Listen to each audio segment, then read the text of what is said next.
So in our last segment,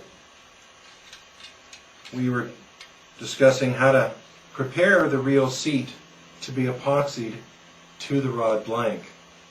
Today we're going to get that glued into place, and we'll start preparing our cork handle as well. So I've already got this all ready to go. I've sanded the blank so that the epoxy will have a good grip on the blank. It will of course soak into the wood a little bit, so we really don't have to worry about roughing up the inside of the reel seat.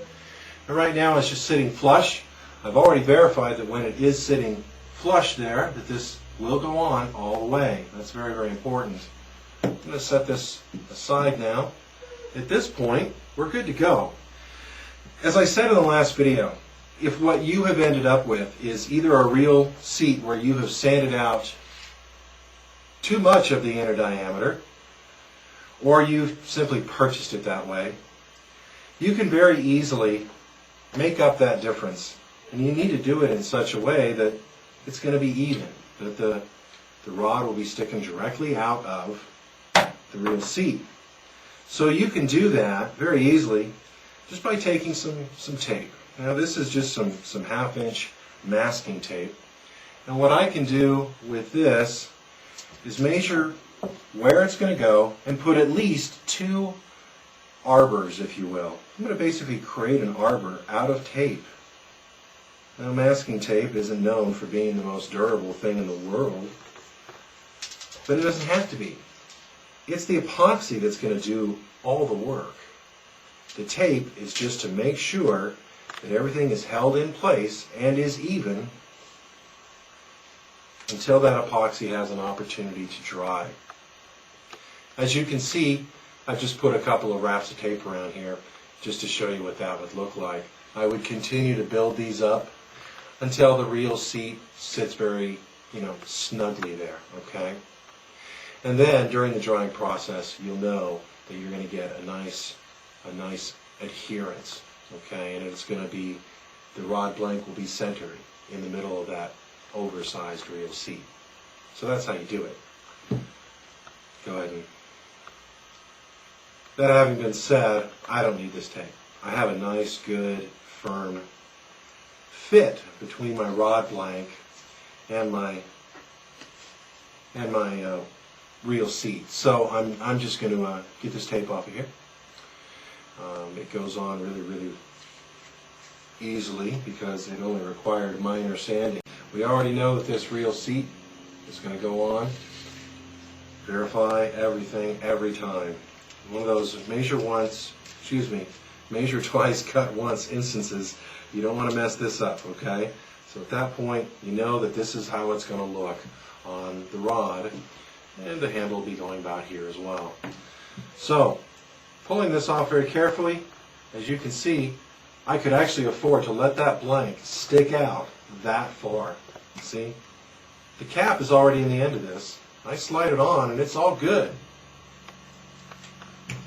But I'd be taking a 1/2 inch off of the really the length of the rod if you think of it that way. Coming down flush, I also have plenty of room as well. It would allow me to put some good extra epoxy in there.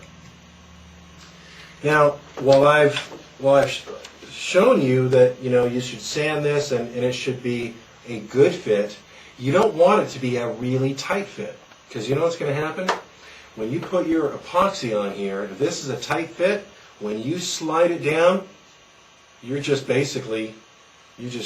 shot all of your epoxy out the end. So you want a little bit of play, just a little tiny bit. So let's go ahead and get the epoxy mixed. I'm going to use a 2-part epoxy. Now, with any kind of a 2-part epoxy, it's important that you measure equal parts. Now, that's incredibly critical with the finish that we'll be putting on the wraps. But for 5-minute epoxy, it's not quite as critical.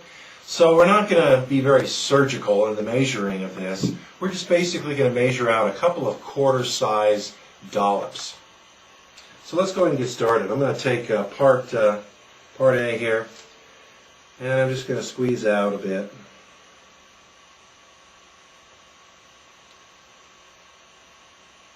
Don't need very much for simply gluing on a reel seat.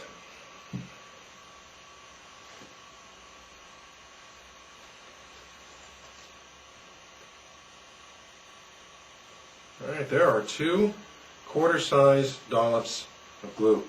Now I'm going to take a stir stick. This is 5-minute epoxy. Well, I'm going to spend one of those minutes simply mixing and making sure that it is really, really well mixed together. Okay, before you apply glue to everything, just review everything that you've got. Make sure that you're doing things in the correct order. I do believe we're ready to go. So let's put this epoxy on now. I'm working over a shop towel, just trying to keep my area clean. Get some stuff out of the way here. Alright, so this needs to be placed on here. Again, make sure, always double check, making sure you're doing stuff in the right order. Alright, that's how it's going to be. You know what, just a little bit of that butt end stick out. Got a nice little gap here, and the epoxy's going to run in there. So that's what it's going to look like. I'm actually going to take a China marker, and just for my own benefit, I'm going to put a little China mark right there, and then get this wood out of my way. Okay, this is really good wood. You do not want to get an epoxy on the outside of this wood. So, working with my little stir stick, I'm just going to generously put on some epoxy onto the base of this rod blank. Using my China mark, I know that I can't go any higher than that. Just going to put this epoxy on here. I'm really going to let it drizzle on pretty heavy, and then rotate. I'm putting this on pretty generously, paying attention to where my white China mark is, just so I don't have any extra hardened epoxy up there when I'm done, and I don't want to have to fight with that when I'm trying to put the handle on. So I've got a pretty good amount of epoxy on here. It's pretty heavy, and that's really how I want it, because I'm going to very carefully put on this reel seat right now. I'm going to check my hands. They're clean. Take a hold of this wood. Again, the recessed, the turned down section, the threads go on that, so I know that that's the end of the reel seat. I'm going to turn this up here. Okay. And now I'm just going to slide it down. I'm going to kind of twist as I'm doing it. I'm going to go slow. As you can see, I'm going to tilt it down a little bit. I don't want any of that glue coming back up and over.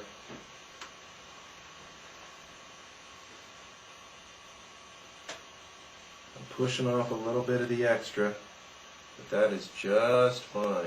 That's exactly how I want to do this. Alright. I like the way this is working out. Okay, so I've got it glued into place. I've got a lot of extra epoxy right here. So what I'm going to do is I'm just going to kind of let that drip a little bit. I want to make sure that that's not going to affect my ability to slide on the screwed part. So I'm going to need a paper towel. And there we go. Now we know that the hardware will slide on here just fine. Okay, so the reel seat is now in place, and it just needs to dry. I'm going to lean that up against something so that if it does, any more does drip out, it comes out the end, not getting on the beautiful finish of this burled wood. Just let that dry.